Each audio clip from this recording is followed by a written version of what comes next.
კანონით აკრძალული საბჭოთა სიმბოლიკები და ხმაური თბილისში, გორსა და ბათუმში 9 მაისის ღონისძიებებმა დაპირისპირების ფონზე ჩაიარა. საქართველოს დროშით რატომ მოვიდეთ დღეს? საქართველოს დროშას არ გაუმარჯვია, მაშინ გაიმარჯვა საბჭოთა დროშა. რუსეთის მონები გამოდიან და რუსულ სიმბოლიკებს გვიტრიალებენად. ვეტერანთა ისტორიები და მიმართვა ხელისუფლებას, რას ითხოვენ მეორე მსოფლიო ომის მონაწილეები. საყოფას მოპირობების გაუმჯობესებას, პენსიების მომატებას. მუშაობთ ამ საკითხზე და სულ მალე ალბათ გვექნება დადებითად ეს ყველაფერი გადაწყვეტილი. დონალდ ტრამპის კიდევ ერთი რეზონანსული გადაწყვეტილება, რა საფრთხეებზე საუბრობენ ირანის ბირთვული პროგრამის შეთანხმებიდან ვაშინგტონის გასვლის შემდეგ. თუ ირანი გააგრძელებს ბირთვულ პროგრამას, მას შეექმნება ყველაზე დიდი პრობლემები, რაც კი აქამდე ჰქონია. ევროვიზიის სცენაზე ხვალ ქართველი კონკურსანტები წარდგებიან, გენერალური რეპეტიცია იწყება.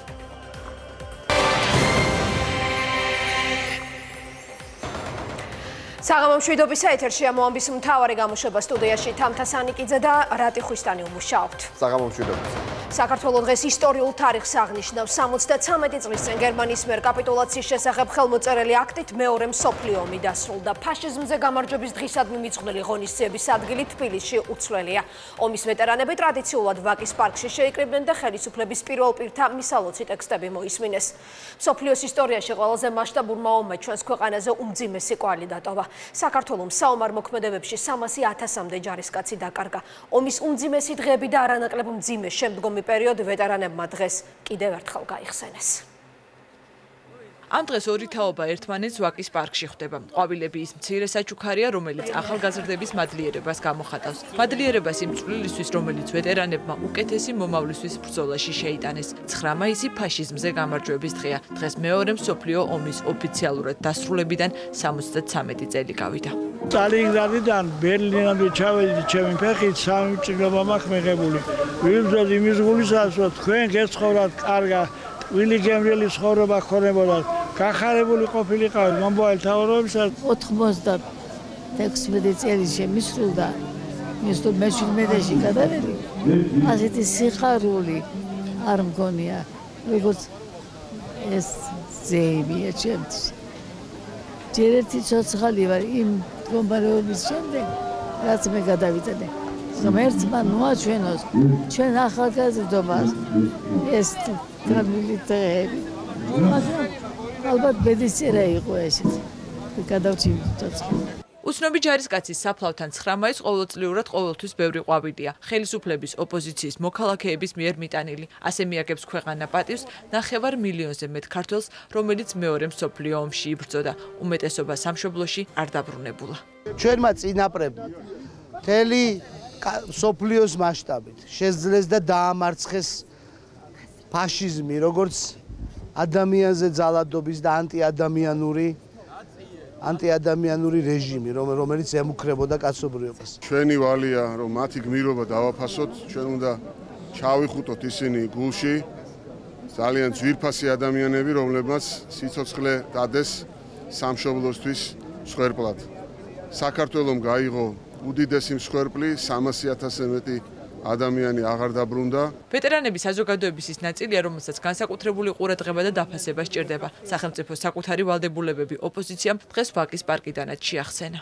ეს ადამიანები იბრძოდნენ არა ნამგალი დაუროსთვის, არამედ ჩვენი ქვეყნისთვის, ჩვენი სამშობლოსთვის იბრძოდნენ ფაშიზმის როგორც ბოროტების წინააღმდეგ და ეს ნამდვილად არის დასაფასებელი. დღევანდელ დღეს გარდა ზოგადი ზეიმისა არის დღე, როდესაც უნდა განსაკუთრებით დავფიქრდეთ, რას ვაკეთებთ ჩვენი ასაკოვანი თაობისთვის, როგორ უადვილეთ მათ იმ ძალიან რთულ პირობებს, რომელშიც დღეს უწევთ ცხოვრება. ხელისუფლების უპირველესი მოვალეობაა, რომ ამ ვეტერანების მიმართ და მათი ოჯახების მიმართ განსაკუთრებული ყურადღება გამოიჩინოს, ვინაიდან მათი წვლილი სოფლიოში მშვიდობისთვის ბრძოლაში დაუფასებელია. მათ ვერ მიიღეს სახელმწიფოსგან ის ყურადღება, ის პატივისცემა, ის სითბო, რასაც იმსახურებდნენ. ხელისუფლება ზრუნავს საკუთარ მოქალაქეებზე, პარლამენტი მზად არის ვეტერანთა საჭიროებებზე კიდევ უფრო აქტიურად იმუშაოს. საქართველოს პარლამენტი მზად არის, რომ განიხილოს ყველა ის ღონისძიება, რომელიც დამატებით შეიძლება დაეხმაროს ჩვენს ვეტერანებს ღირსეული ცხოვრების პირობების უზრუნველყოფაში. თბილისის მერია, როგორც ეს ყოველწლიურად ხდება, აგრძელებს ამ დახმარებას ომის ვეტერანებზე, მარჯვენა დაკარგულებზე და წელსაც მოხდა ანალოგიური.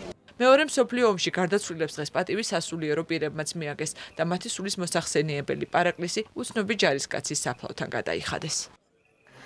ბოლო მონაცემებით საქართველოში ახლა მეორე მსოფლიო ომის 676 მონაწილე ცხოვრობს. მათი შემოსავლის წყარო ყოველთვიური პენსია და ვეტერანის დახმარება, რომელიც მხოლოდ 44 ლარში ადგენს. 1941-45 წლების საომარი მოქმედებების მონაწილეები სოციალური შეღავათებითაც სარგებლობენ. 44 ლარი, რომ ვეტერანთა წყვილთან შედარებით არაადეკვატურად მცირე თანხა, ამას მთავრობაშიც აღიარებენ. წინა წლების მსგავსად ვეტერანებმა სოციალური პირობების გაუმჯობესების პირობა დღესაც მიიღეს, თუმცა დაპირება ზოგადი ხასიათის იყო. ხელისუფლების წარმომადგენლებს არ დაუკონკრეტებიათ, რა მიმართულებით მიმდინარეობს მუშაობა. დამტირდება და პატივისცემა.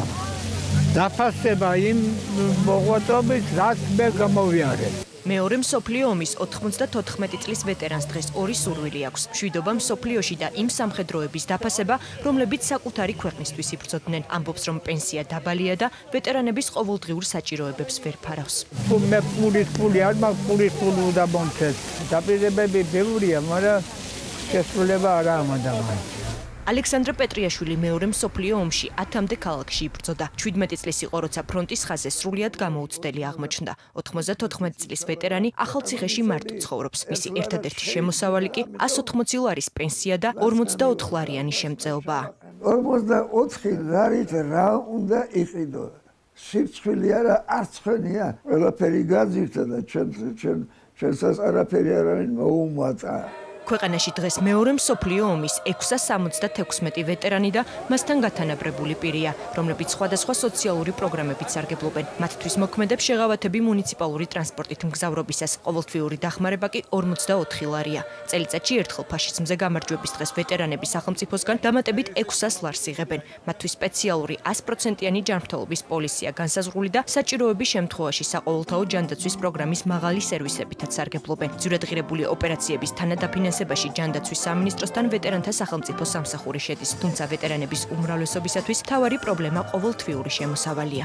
ცოტა პენსიის მომატებას არ აუშავდა. ჩემი პენსია წამლებს უნდება, წამლები არა. რატომ დახურეს ვეტერანების საავადმყოფო ამდენი წელია ველოდებით მის გახსნას. ყველა გპირდება, თუმცა შედეგი არ ჩანს. ჩვენ ასაკში ვარ და ჯანმრთელობის ბევრი პრობლემა გვაქვს.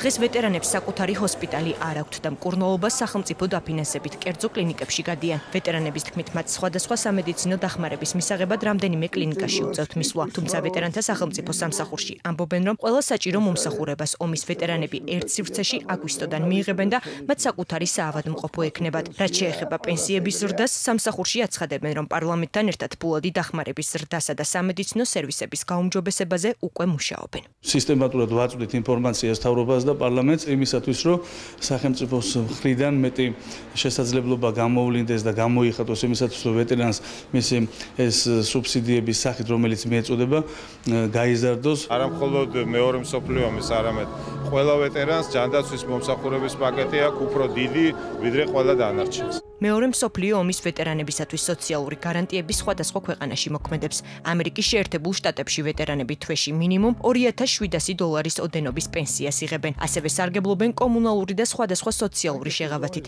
დიდ ბრიტანეთში კი მეორე მსოფლიო ომის ვეტერანების პენსია $2000-დან $900 ეკვივალენტში ადგენს.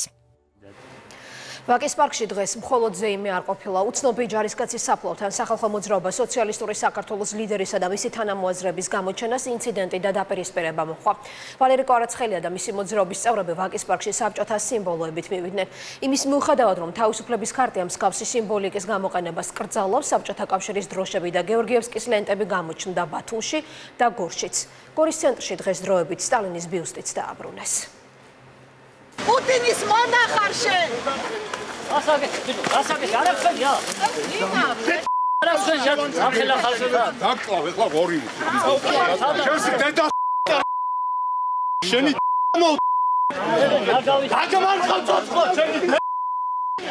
კვერცხი საბჭოთა სიმბოლიკის საწინააღმდეგოდ. პროტესტის ეს ფორმა დღეს იმ მოქალაქეების მისამართით გამოიყენეს, ვინც ვაკის პარკში წითელი დროშებითა და ოკუპანტი ქვეყნის მხარდამჭერი განცხადებებით მივიდა.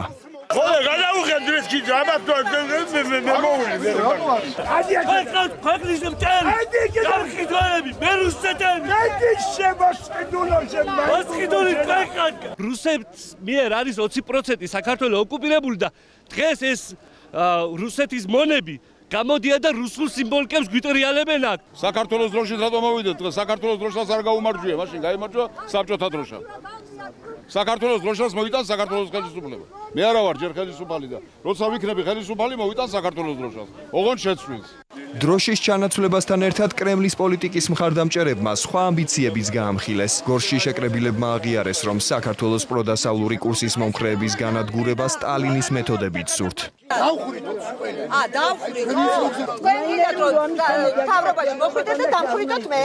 ვერ დამხვრიტოთ. დავხურეთ პირობას რომ ვერ დამხვრიტოთ.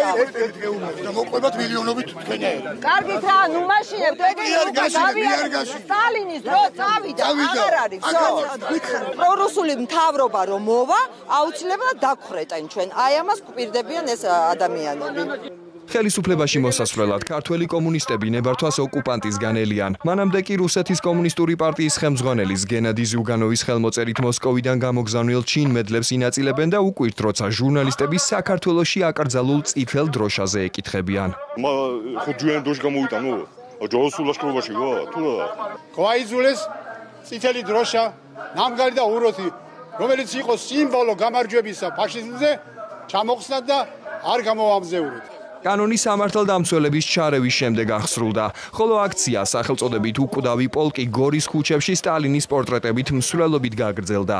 ბელადი დღეს შავი ზღვისპირეთშიც გაასეირნეს, აქცია ბათუმშიც ინციდენტებით მიმდინარეობდა. შეკრების მონაწილეებს გეორგიევსკის ლენტების საქართველოს დროშით ჩანაცვლება აქტივისტებმა აიძულეს.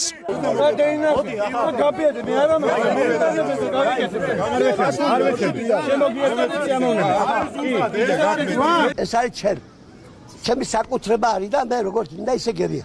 ამ ლენტებით 2008 წელს ბომბავდნენ ჩვენ და ახლა უკრაინაში იბრძვიან მშვიდობიანი მოსახლეობის წინააღმდეგ, ჩვენ მოუწოდეთ ამ ადამიანებს რომ მოეხსნათ ეს ლენტები.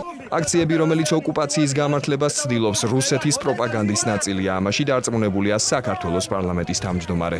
ჩვენთვის მნიშვნელოვანია ჩვენი ეროვნული ინტერესების დაცვა და იმ რეჟიმში, როდესაც არის ოკუპირებული ჩვენი ორი ისტორიული რეგიონი, ასეთი პროპაგანდა არის ჩემთვის პირადად აბსოლუტურად მიუღებელი.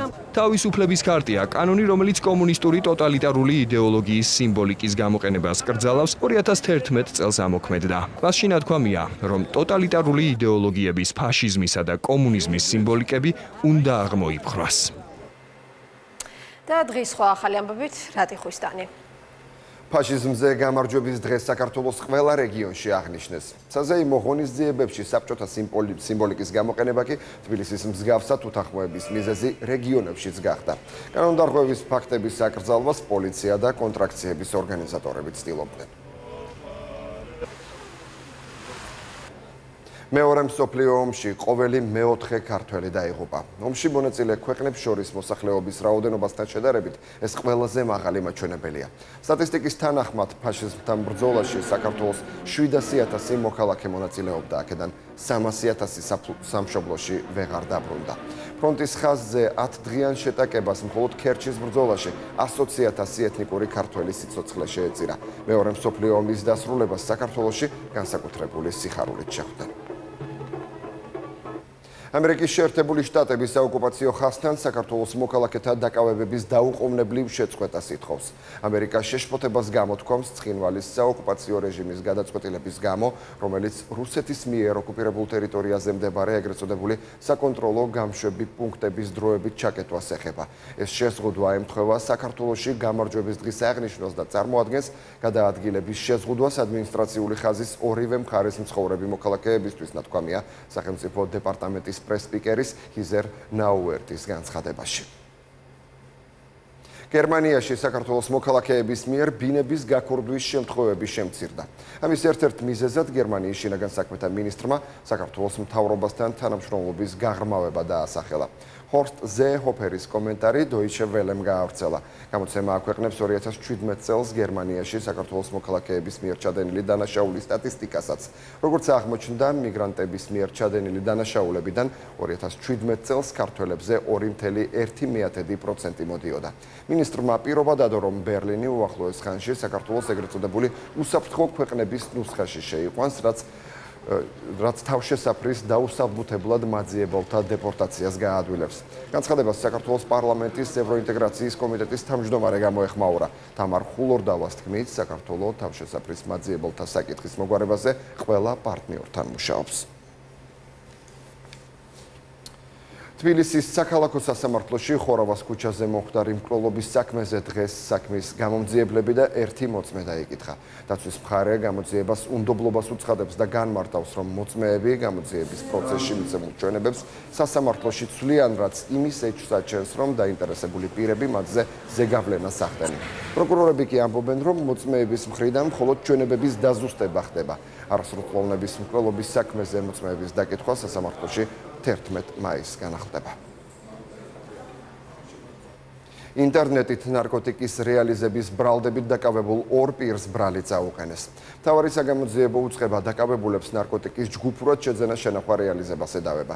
დანაშაული 14 წლამდე თავისუფლების აღკვეთას ითვალისწინებს. ბრალდებულ გიორგი გოგებაშვილის ადვოკატის ინფორმაციით დაკავებული ბრალს არ აღიარებს. ბრალდებული ნინო გოგელაშვილი კი თავს ნაწილობრივ დამნაშავედ ცნობს. ადვოკატის ინფორმაციით გოგელაშვილი საკუთარ ჩვენებაში აცხადებს, რომ გიორგი გოგებაშვილმა ნარკოტიკებით ვაჭრობის შესახებ არაფერი იცოდა და ნინო გოგელაშვილი საქმეში მარტო მონაწილეობდა. თბილისის საქალაქო სასამართლო დაკავებულების აღკვეთის ღონისძიების საკითხზე ხვალ იმსჯელებს.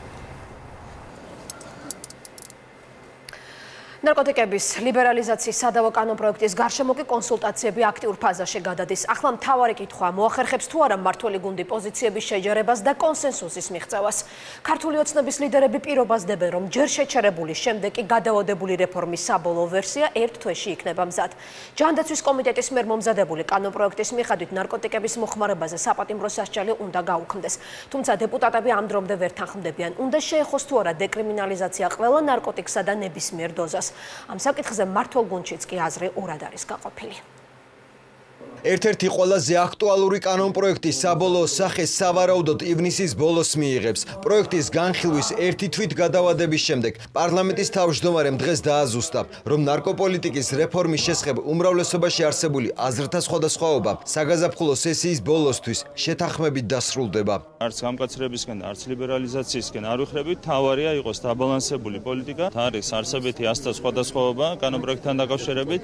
ჩვენი მთავარი ამოცანაა შევაჯეროთ პოზიციები და ეს უნდა გაკეთდეს მომდევნო 4 კვირის განმავლობაში. უთანხმოების მთავარი მიზეზი კვლავ ნარკოტიკების დოზირება და ნარკომომხმარებლებისთვის სანქციების განსაზღვრის საკითხია. დასადგენია სად გადის ზღვარი პირად მოხმარებასა და გასაღებას შორის. დავობენ იმაზეც, რომ მომხმარებელი ჯერ სისხლის სამართლის პასუხისგებლობიდან გაათავისუფლონ და ჯანდაცვის სერვისები შესთავაზონ თუ პირიქით. სწორედ ამიტომ დეპუტატების ნაწილი ამ მიმართულებით ალტერნატიული წინადადებების წარდგენას არ გამორიცხავს. შესაძლოა განიხილონ ვერსიაც, რომლის მიხედვითაც საპატიმრო სასჯელი ნარკოტიკების არც იმ მომხმარებელს დაეკისროს, რომელსაც მოხმარებისთვის განკუთვნილი ნარკოტიკი რამდენჯერმე აღმოაჩნდება. თუმცა სისხლის სამართლებრივი დევნის შეწყვეტამდე ასეთ მომხმარებელს კრიტერიუმების დაკმაყოფილება მოუწევს. თუ კი ეს პიროვნება თანამშრომლობს ძალოვან სტრუქტურებთან იმ კომისიასთან, რომლის შექმნასაც ჩვენ ვამბობთ, ინიციატორების მხრიდან გადადგმული არის უკვე დათმობას თუ დავარქვევთ საკმაოდ შემხვედრი ნაბიჯები. გასული წლის ზაფხულში ინიცირებული და რამდენჯერმე გადადებული კანონპროექტის განხილვა, როგორც დეპუტატები ამბობენ, უახლეს დღეებში განახლდება. თუმცა პირველ ეტაპზე სამუშაო ჯგუფებს შორის შინაგან საქმეთა სამინისტროს პოზიცია უცვლელია. დეკრიმინალიზაცია მძიმე ნარკოტიკებზე არ გავრცელდეს.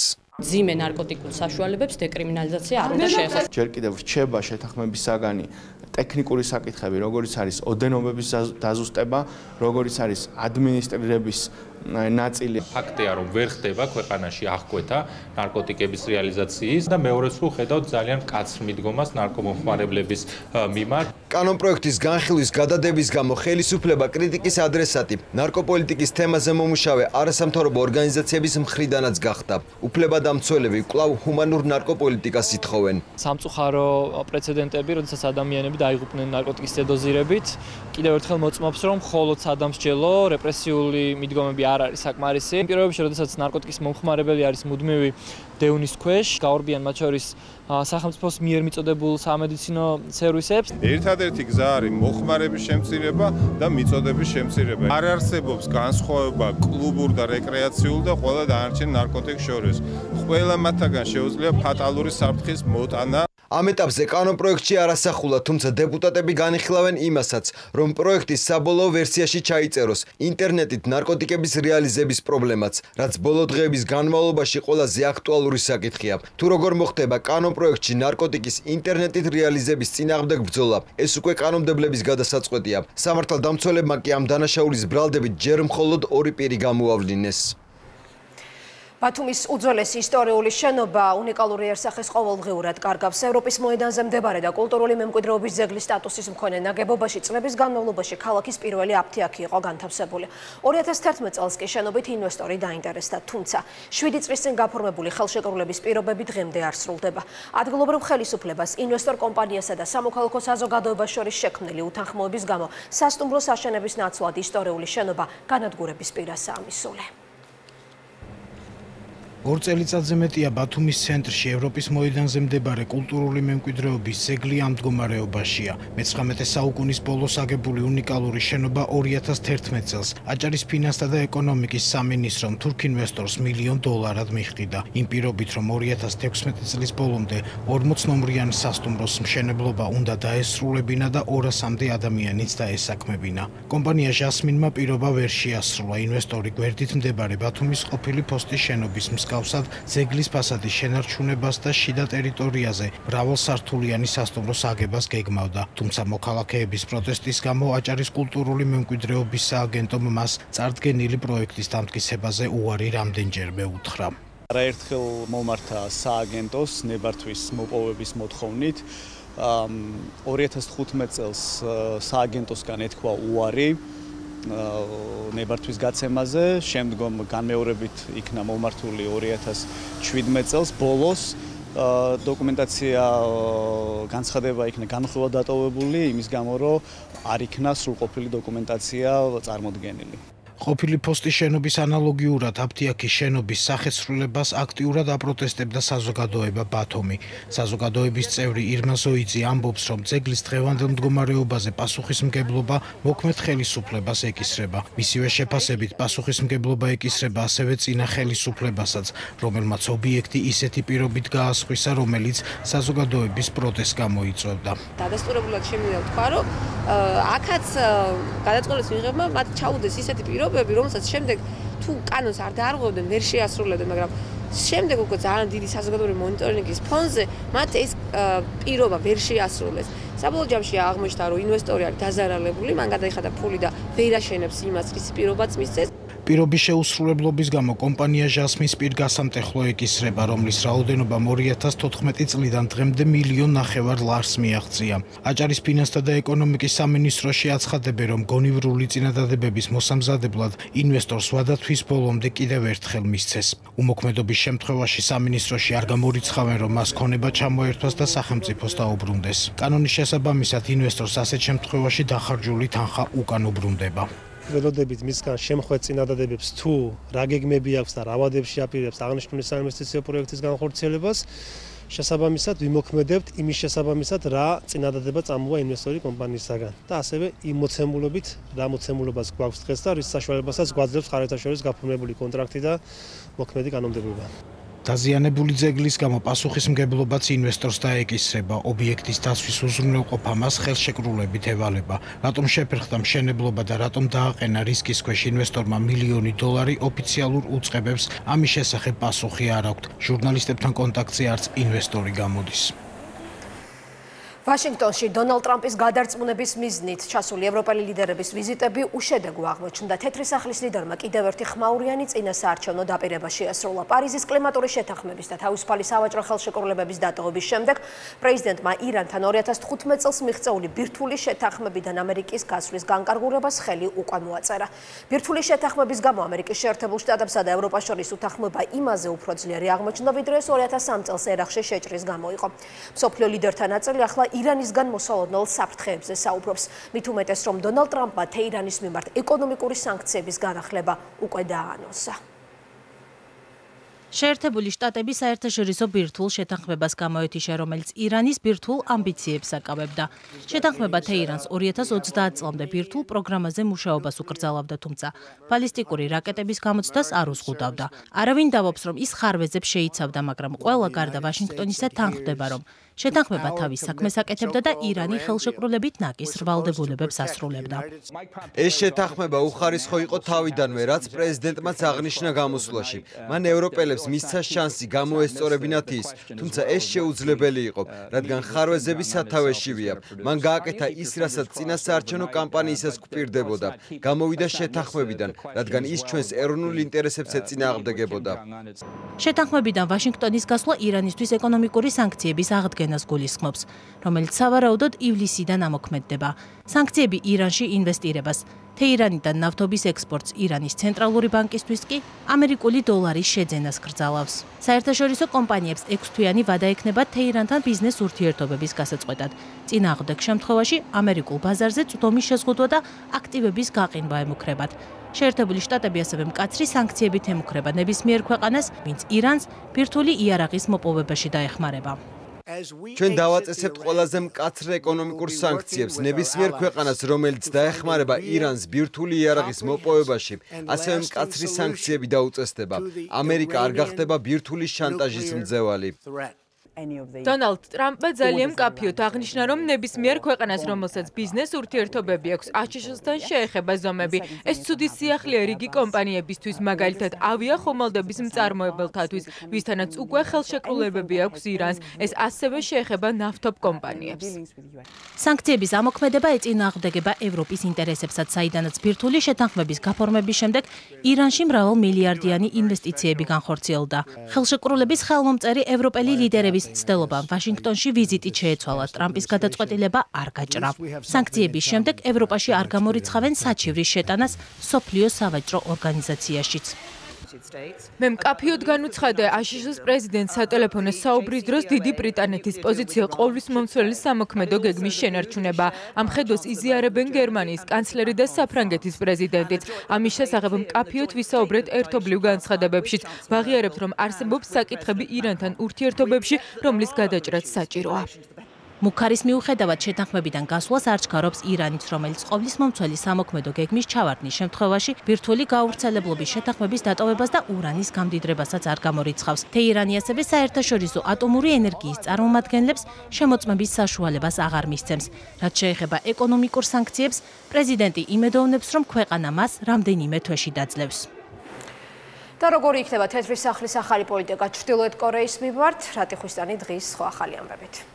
ამერიკის შეერთებული შტატების სახელმწიფო მდივანი ფხენიანში იმყოფება. ვიზიტის მიზანი პრეზიდენტ დონალდ ტრამპისა და ჩრდილოეთ კორეის ლიდერის კიმ ჩენ ინის შეხვედრის მომზადებაა. მაიკ პომპეო ჩრდილოეთ კორეაში იაპონიიდან ჩავიდა. ბოლო რამდენიმე კვირის განმავლობაში ეს უკვე მისი მეორე ვიზიტია ფხენიანში. სახელმწიფო მდივანი ჩრდილოეთ კორეის მაღალი თანამდებობის პირებთან მართავს მოლაპარაკებებს. სააგენტო როიტერსის სამხრეთ კორეის ხელისუფლებაზე დაყრდნობით წერს, რომ მაიკ პომპეო ამერიკის შეერთებულ შტატებში ჩრდილოეთ კორეაში დაკავებულ 3 ამერიკელთან ერთად დაბრუნდება. ამერიკის შეერთებული შტატების სახელმწიფო მდივნის ბოლო ვიზიტი ჩრდილოეთ კორეაში 2000 წელს შედგა, მაშინ მადლენ ოლბრაიტი კიმ ჩენ ირს შეხვდა. ერთვიან ვადაში გახდება ცნობილი, როგორი სისტემა ჩამოყალიბდება მთავრობის ადმინისტრაციაში. მთავრობის ადმინისტრაციის ახალი ხელმძღვანელის განცხადებით, ერთვიანი რეორგანიზაციის ფარგლებში თითოეული სტრუქტურული ერთეულის საქმიანობის შესწავლა და შეფასება მოხდება, რის შემდეგაც უკვე კონკრეტული გადაწყვეტილებები იქნება მიღებული. გამოიწვევს თუ არა რეორგანიზაცია საშტატო ერთეულებისა და შესაბამისად კანცელარიაში დასაქმებული თანამშრომლების შემცირებას შალვა თადუმაძეს არ დაუკონკრეტებია.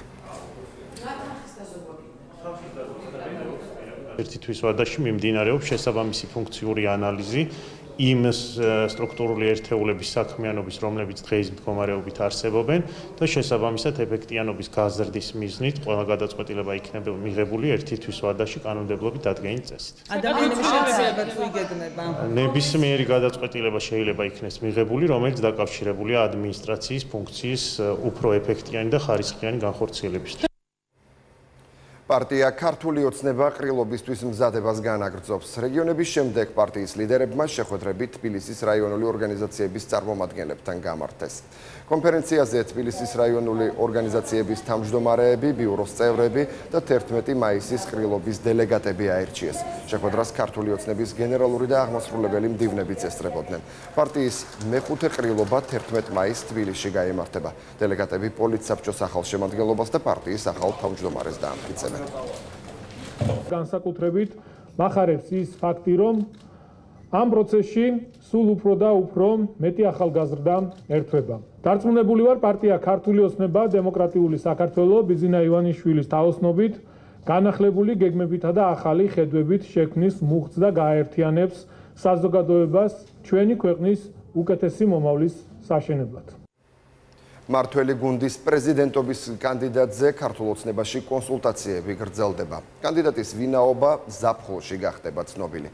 პარლამენტის თავმჯდომარე საპრეზიდენტო არჩევნებზე ადგილობრივი თვითმმართველობის არჩევნების მსგავს შედეგს ელოდება. ირაკლი კობახიძე პრეზიდენტის რეზიდენციის საკითხსაც გამოეხმაურა. საკანონმდებლო ორგანოს სპიკერი აცხადებს, რომ პრეზიდენტის სასახლე სახელმწიფოს მეთაურის როლსა და ფუნქციას უნდა შეესაბამებოდეს. პრეზიდენტობის კანდიდატზე კონსულტაციები მიმდინარეობს საპარლამენტო უმცირესობაში. ევროპული საქართველოს ლიდერი დავით ბაქრაძე უარყოფს ინფორმაციას, რომ პარტია მის კანდიდატურაზე შეთანხმდა. რაც შეეხება ავლაბრის რეზიდენციას, ბაქრაძე ამბობს, რომ ამ საკითხის წამოწევა პრეზიდენტის ინსტიტუტის დისკრედიტაციას ემსახურება. მიმდინარეობს წინასწარი კონსულტაციები, ეს კონსულტაციები ალბათ ახლო მომავალში მივა ბოლომდე ჩვენ მალევე გვეყოლება სავარაუდოდ პრეზიდენტობის კანდიდატი. ეჯისყრეს შეასრულება რა თქმა უნდა ყველას აქვს, პირველ რიგში რა თქმა უნდა მოქმედ პრეზიდენტს, თუმცა რაც შეეხება წარმატების შანსებს, მე დარწმუნებული ვარ, რომ მეორე ადგილზე გასვლის შეასრულება გიორგი მარგულაშვილს არ აქვს, ეს არის დღევანდელი რეალობა, სავარაუდოდ კონკურენცია წარიმართება, იგივე ასე ვთქვათ რესურსებით, როგორიც ჰქონდათ პოლიტიკურ პარტიებს წინა ბოლო მუნიციპალურ არჩევნებში პრეზიდენტის სასახლე უნდა შეესაბამებოდეს მის როლსა და ფუნქციას და მთავარი კრიტერიუმის საფუძველზე უნდა იქნეს მიღებული გადაწყვეტილება. ჩემთვის უცნობი არის ამ კონსულტაციების დეტალები. მე ვფიქრობ, რომ პარტიის ყრილობაზე ბევრად მეტი ინფორმაცია იქნება წარმოქმნილი. საქართველოში მაქსიმალურად მოკრძალებულად უნდა კონდეს როგორც რეზიდენცია, ასევე ყველა დანარჩენი პრივილეგია ნებისმიერ ადამიანს, პრეზიდენტს, მინისტრს თუ ვინმეს სხვას. საუბარი იმაზე, რომ რა ფართი უნდა ეკავოს პრეზიდენტს, რამდენი კვადრატული მეტრი ეკუთვნის პრეზიდენტს, ეს არის დასუსტება და პრეზიდენტის ინსტიტუტის დაკნინების ცდელობა.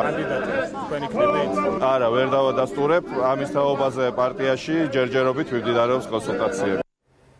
წელს პირველად საქართველოსა და რუმინეთს შორის პირდაპირი ავიამიმოსვლა იწყება. ფრენები ბუქარესტიდან, როგორც ქუთაისის, ისე თბილისის მიმართულებით განხორციელდება.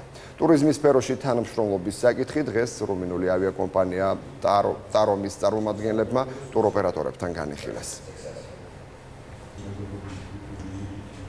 საქართველოში სამუშაო ვიზიტით მყოფი მსოფლიო ბანკის მისიის წარმომადგენლები ბორჯომის ხეობის ტყის მასივებში ხანძრების წინააღმდეგ გატარებულ პრევენციულ ღონისძიებებს გაეცნენ. ექსპერტები მიღებული ინფორმაციის საფუძველზე რეკომენდაციებს შეიმუშავებენ, რის შემდეგაც სამომავლო თანამშრომლობის მიმართულებები დაიგეგმება. სოფელ წინანდალსა და კისის ხევში სეტყვამ საკარმი დამონაკვეთები და ხეხილი დააზიანა. თელავის მერის შოთა ნარეკლიშვილის განცხადებით, მოსავლის მხოლოდ 10%-ია დაზიანებული. მისი თქმით, ადგილზე უკვე იმყოფებიან მერიის წარმომადგენლები და ზარალის შესახებ ზუსტ ინფორმაციას არ ყვევენ. წელს კახეთში ეს სეტყვის პირველი შემთხვევაა. შოტლანდიის სარაგბო ნაკრები თბილისში ჩამოვა. მოამბეში ახლა სპორტის ახალი ამბების დროა, რომელსაც დღეს გიორგი თვალაბეიშვილი გაგვაცნობს. გიორგი, საღამომშვიდობისა. მოგესალმებით. შოტლანდიის მორაგბეთა ნაკრები 2019 წელს საქართველოში ჩამოვა და ბორჯგამოსნებთან ტესტ მატჩს გამართავს. ეს კი ისტორიული მოვლენაა, ვინაიდან პირველად საქართველოში გვესტუმრება ევროპის დიდი ექვსოღლის გუნდებიდან ერთ-ერთი და გამართავს ტესტ მატჩს. ეს შეხვედრა 2019 წლის მსოფლიოს თასის წინ გაიმართება. სერია 2 მატჩისგან იქნება შემდგარი. მილტონ ჰეიგის გუნდი შოტლანდიის ნაკრებს 24 აგვისტოს მიიღებს დინამო არენაზე, ხოლო შემდეგ გუნდები გადაენიშნებიან უკვე შოტლანდიაში და იქ 6 ან 7 სექტემბერს ასევე ტესტ მატჩს გამართავენ. ამ შეხვედრას უმასპინძლებს შოტლანდიის მთავარი სარაგბო არენა მერიფილდი. საქართველოს შოტლანდიას აქამდე ორჯერ შეხვედრია პირველი ნაკრებების დონეზე 2011 წლის მსოფლიოს თასზე შოტლანდიამ ველო ვერ გაგვიტანა, მაგრამ მოიგო 15-6, ასევე 2 წლის წინ კილმარნოკში ეს გუნდები კვლავ დაუპირისპირდნენ ერთმანეთს ტესტ მატჩში და მაშინაც მასპინძლება მოიგეს 53-16. იმ შეხვედრაში საქართველოს ნაკრებმა 2 ველოს გატანა მოახერხა. საქართველოს საკალათბურთო სუპერლიგის პლეი-ოფში გაირკვა მესამე ნახევარფინალისტი, ეს არის ქუთაისი, რომელმაც როგორც მოსალოდნელი იყო მეოთხედფინალური სერიის ორივე მატჩი მოუგო მარნეულის დელტას და გავიდა ნახევარფინალში.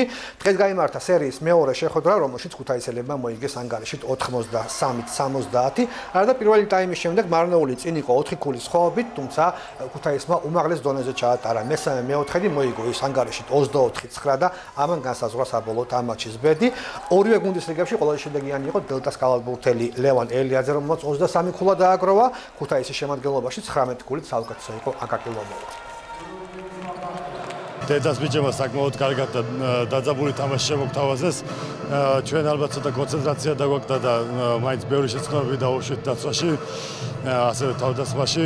მაგრამ შემდეგი თამაშისთვის მომეზადებით უკვე ნახევარფინალებისთვის დაველოდებით ვინ იქნება ჩვენი მეტოქე. მიუხედავად იმისა, რომ პირველი თამაში ქუთაისში მოგებული ჰქონდა, დელტამ ბოლომდე იბრძოლა, განსაკუთრებულად პირველ ნახევარში ძალიან დიდი პრობლემები შეგვიქმნეს, პერიმეტრიდან სროლებით წავიდეთ, მაგრამ მე მიხარია და მოხარული რომ მეორე თამაში შევძელით ამის ამოხსნა, ასე ვთქვათ, და მოვიპოვეთ გამარჯვება და გავედით ნახევარფინალში.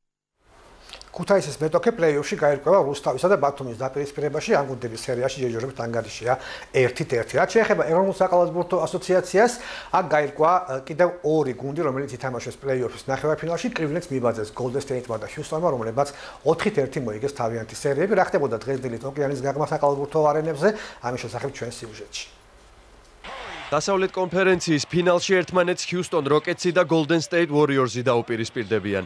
ლიგის მოქმედ ჩემპიონს ნიუ-ორლეანის ასპარეზობიდან გამოსათიშად 5 შეხვედრა დასჭირდა.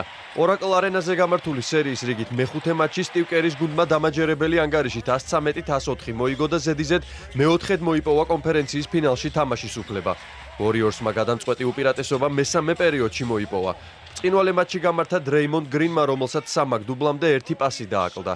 გრინის ანგარიშზე 19 ქულა, 14 მოხსნა და 9 პასია. ტრავმა ახლად მორჩენილმა სტევ კარიმ საკუთარ გუნდს 28 ქულა შესძინა. 24 ქულით დაასრულა მატჩი კევინ დიურანტმა. კლეი ტომპსონმა კი 23 ქულა დააგროვა. ნიუ-ორლეანელთა შორის შესანიშნავი შეხვედრა ჩაატარეს ჯრუ ჰოლიდეიმ და ენტონი დევისმა, თუმცა მხოლოდ 2 კალათბურთელის კარგი თამაში ვორიორსის დასამარცხებლად საკმარისი არ აღმოჩნდა. დევისმა 34 ქულითა და 19 მოხსნით ორმაგი დუბლი გაიფორმა. ჰოლიდეის კი 27 ქულით 10 მოხსნითა და 11 პასით 3 მაგი დუბლი ჰქონდა. ჰიუსტონსა და იუტას შორის გამართული სერიის მეხუთე მატჩი კრის პოლის ბენეფისად იქცა. როკეტსის გამთამაშებელმა 41 ქულა დააგროვა, რაც მის საპლეი-ოფო კარიერაში ყველაზე მაღალი შედეგია. შედარებით მოკრძალებული სტატისტიკა ჰქონდა ჯეიმს ჰარდენს. მის ანგარიშზე 18 ქულაა. 19 ქულა შესძინა საკუთარ გუნდს პიჯეი ტაკერმა. იუტას შემადგენლობაში განუმეორებელი მეოთხედი ჩაატარა დონოვან მიჩელმა. მესამე პერიოდში NBA-ს დებიუტანტმა 22 ქულა ჩააგდო და თითქოს მატჩს ინტრიგაც დაუბრუნა, თუმცა მალევე დაშავდა და თამაშის გაგრძელება ვეღარ შეძლო. საბოლოოდ კი ტეხასელებმა იუტას სერია 4-1 მოუგეს და მოედნის უპირატესობით კონფერენციის ფინალის საგზური მოიპოვეს. ჰიუსტონი გოლდენ სტეიტის პირველი შეხვედრა 14 მაისს სწორედ ტეხასში, როკეტსის მშობლიურ ტოიოტა ცენტრში გაიმართება. საფრანგეთის მოქმედმა ჩემპიონმა პარი სენ-ჟერმენმა 2017-18 წლების სეზონში დუბლი შეასრულა. ჩემპიონატის მოგების შემდეგ პარიზელებმა უკვე საფრანგეთის თასზეც გაიმარჯვეს. პარი სენ-ჟერმენი სტად დე ფრანსზე უპირისპირდებოდა საფრანგეთის მესამე დივიზიონის გვინანდანი ლე ერბიე, რომელიც წლევანდელი სეზონის მთავარი სენსაციაა, თუმცა რანგით დაბალმა გუნდმა ვერ მოახერხა დიდი წინააღმდეგობის გაწევა პარი სენ-ჟერმენთან. ამაზე მეტყველებს თუნდაც სტატისტიკა პირველი ტაიმისა, 4 შეხება ჰქონდა ხოლმე ბურთთან პარი სენ-ჟერმენის მეკარეს კევინ ტრაპს. შეეხება თავად ფავორიტს აი ამ ფინალისა, Paris Saint-Germain-ს, მან უამრავი მომენტი შექმნა პირველ ტაიმში, სამჯერ გაარტყა ძელს ბურთი და ბოლოს ნავსი გატეხა ანგარიში გახსნა არგენტინელმა ჯოვანი ლოსელსომ, ხოლო 74 წუთზე უკვე მეორე გოლსაც ზეიმობდა უნაი ემერის გუნდი, მეორე გოლი უკვე ედინსონ კავანიმ ჩაიწერა აქტივში, მას შემდეგაც გამოიყენა მისივე წაქცევისთვის დანიშნული 11 მეტრიანი. მას ასე Paris Saint-Germain მოიგო შეხვედრა ანგარიში 2-0 და ზედიზედ მეოთხედ დაეუფლა საფრანგეთის თასს, ხოლო სულ ისტორიაში მას ეს პრიზი მოპოვებული აქვს 12-ჯერ. ერთ-ერთი ცუდი მომენტი პარიზელებისთვის და ბრაზილიური ფეხბურთისთვის იყო ის, რომ ამ მატჩში ტრავმა მიიღო დანი ალვესმა და ვრცელდება ინფორმაცია იმის შესახებ, რომ ბრაზილიელმა მცველმა შესაძლოა გამოტოვოს მსოფლიოს 2018 წლის ჩემპიონატი, რომელიც ზაფხულში რუსეთში გაიმართება. ასეთი იყო სპორტული სიახლეები დღევანდელ დღეს, მე ხოლმე დაგიმშვიდობებით. მადლობთ გიორგი, სპორტის ახალი ამბები გიორგი თვალაბეიშვილმა გაგვაცნა. ქართული წიგნის ცენტრი პრესტიჟულ საერთაშორისო დონის ღონისძიებაზე საქართველოს წარსადგენად ემზადება. ფრანკფურტის წიგნის ბაზრობის გახსნამდე 5 თვით ადრე ქართულმა დელეგაციამ გერმანიაში საკუთარი კულტურული პროგრამა და ქართული პავილიონის კონცეფცია წარადგინა, რომელსაც სიმბოლური დატვირთვა ექნება. პავილიონი ქართველი მწერლებისა და არტისტებისთვის რამდენიმე სამუშაო სივრცეს მოიცავს. 500 წლიანი ისტორიის მქონე ფესტივალზე წელს საქართველოს საპატიო სტუმარი ქვეყნის სტატუსით იქნება წარმოდგენილი, რის გამოც უკვე თვეებია აქტიური მოსამზადებელი სამუშაოები მიმდინარეობს. ფრანკფურტში საქართველოს 2018 წლის საპატიო სტუმარმა ქვეყანამ რიგით მესამე პრესკონფერენცია გამართა და გერმანიის არქიტექტურის მუზეუმში პავილიონის პირველადი კონცეფცია წარადგინა. კონცეფციასთან ერთად ქართული დელეგაციის წარმომადგენლებმა საქართველოს კულტურული პროგრამის კომპონენტებზეც ისაუბრეს. ქართული წიგნის ეროვნული ცენტრის დირექტორმა მედია მეტრეველმა კი ლიტერატურული პროგრამის მონაწილე ავტორები წარადგინა. პროექტის მთავარ სპიკერებად მან აკა მორჩილაძე და ნინო ხარატიშვილი დაასახელა. რამოდენიმე კითხვა დაისვა სხვადასხვა თემაზე, როგორც ასე ვთქვათ, წმინდა პროგრამასთან დაკავშირებული, ისე ზოგადად საქართველოს მოლოდინებთან დაკავშირებით, ევროპული და ევროატლანტიკური ინტეგრაციის კონტექსტში თუ რამდენად მნიშვნელოვანი არის ეს შანსი ჩვენთვის. ჩვენს მიმართ ინტერესი არა მხოლოდ იმიტომ იზრდება, რომ ოქტომბრის ახლოვდება და სტუმარი ქვეყნის პრეზენტაცია ახლოვდება, ზოგადად ჩვენი ქვეყნის მიმართ არის ინტერესი ძალიან დიდი. აი ამ დიდი და მოჭარბებული ინტერესის წინაშე ჩვენ საკმაოდ მომზადებულები უნდა ვიყოთ. პრესკონფერენციას ფრანკფურტში წამყვანი გერმანული მედიისა და ფრანკფურტის კულტურული ინსტიტუციების ხელმძღვანელები დაესწრნენ. წინა პრესკონფერენციებისაგან განსხვავებით, ჟურნალისტებს ახლა უფრო კონკრეტული კითხვები ჰქონდათ, რომელიც ქართულ პავილიონსა და მრავალფეროვან პროგრამას ეხებოდა. საქართველოს პავილიონის მთავარი კონცეფცია კი ასეთია. ის 33 ქართულ სიმბოლოს ეფუძნება, რომელიც დამთვალიერებელს დიდი ისტორიის მქონე თანამედროვე ქვეყანას გააცნობს.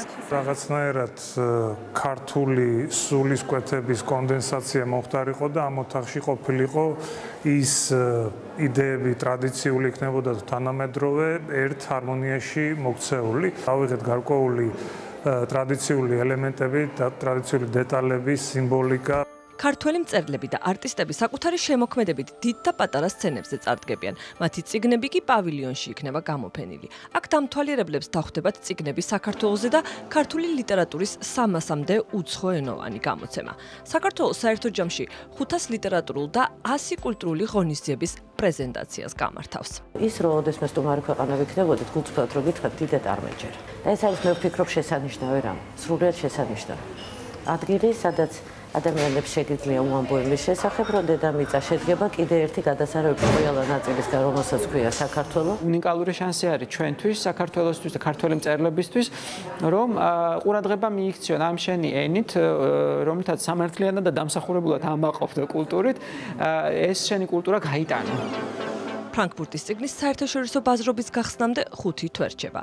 საქართველოს პავილიონის კონცეფციის მიზანია დამთვალიერებელმა მაქსიმალური ინფორმაცია მიიღოს როგორც თანამედროვე საქართველოს, ასევე მისი კულტურული მემკვიდრეობის შესახებ. ხვალ ევროვიზიის სცენაზე ქართველი კონკურსანტები წარდგებიან. მეორე ნახევარფინალურ ტურამდე რამდენიმე საათით ადრე ეთნოჯაზ ბენდი ირიაო გენერალურ რეპეტიციას გავლის, რომელიც დღეს თბილისის დროით 23 საათზე დაიწყება. სწორედ დღეს დაწერა ჟიური საკუთარ შეფასებებს, რომლებსაც უკვე ხვალ მაყურებელთა ხმები დაემატება.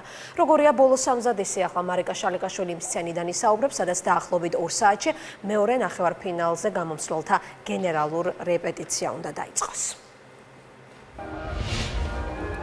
ამ წუთებში მე ვიმყოფები ალტის არენას დარბაზში, სადაც მიმდინარეობს საუნდჩეკი, სულ ცოტა ხანში დაიწყება გენერალური რეპეტიცია, რომელსაც შეაფასებს საერთაშორისო ჟიური. ეს არ იქნება ნაკლებად მნიშვნელოვანი დღე, ვიდრე ხვალ, რადგანაც ჟურის ქულები უკვე ხვალ დაჯამდება მაყურებლის ქულებთან და გახდება ცნობილი თუ ვინ იმღერებს ფინალში, რომელიც 12 მაისს გაიმართება. ირიაო დღეს მე-10 ნომრად გამოვა და წარსდგება ჟურის წინაშე.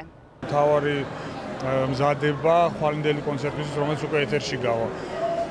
ძალიან დიდი იმედები გვაქვს და იმიტომ რომ ჟიური არის დაკომპლექტებული ძალიან სერიოზული და კომპეტენტური ადამიანებით. ქულების დღე არის და მაინც რაც უფრო ახლოვდება მღელვარებაც იმატებს, მაგრამ ძალიან დიდი შემართებით ვართ და მართლაც საკუთარ თავში ყველა ხუთივე ისეთ შემართებით ვართ, რომ აი ერთი სული გვაქვს როდის გავალთ და ვფიქრობ, რომ ჩვენი მხრიდან ყველაფერი მაქსიმალურად იქნება. ყველა უცხოეთში მცხოვრებ ქართველს გთხოვთ მხარი დაგვიჭიროთ, რადგან ყველა მესიჯი, რომელსაც თქვენ გამოგვიგზავნით, ძალიან მნიშვნელოვანი იქნება ჩვენს ფინალში მოსახვედრად.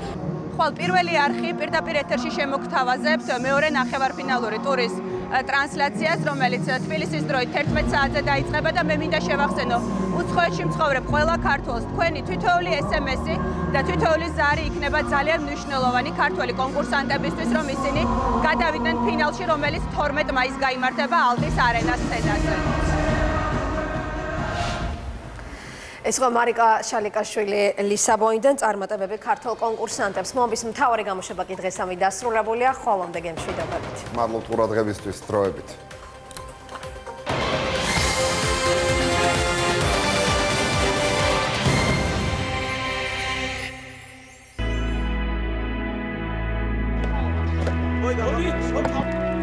იუნკრები იყვნენ საქართველოს